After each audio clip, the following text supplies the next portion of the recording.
ఇక అక్టోబర్ 21వ తేదీ మంగళవారము రోజున అమావాస్య మధ్యాహ్నం వరకు ఉన్నందున కేదారేశ్వర స్వామి వ్రతములు జరుపుకోవటము శుభకరము.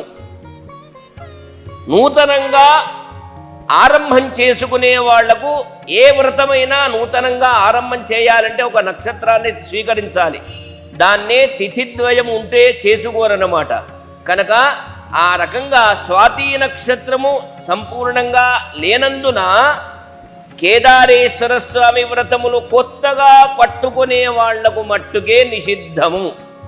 సంప్రదాయంగా ప్రతి వసతి గృహములో వాళ్ళ ఆచరణను బట్టి వాళ్ళ వంశాలలో, వసతి గృహాలలో, వ్యాపార గృహాలలో అక్టోబర్ 21వ తేదీ మంగళవారం రోజున ఉదయము నుండి సాయంకాలం వరకు కేదారేశ్వర స్వామి వారి వ్రతములు, దానినే నోములని కూడా అంటారు, కేదారేశ్వర స్వామి నోములు ఘనంగా జరుపుకోవచ్చును.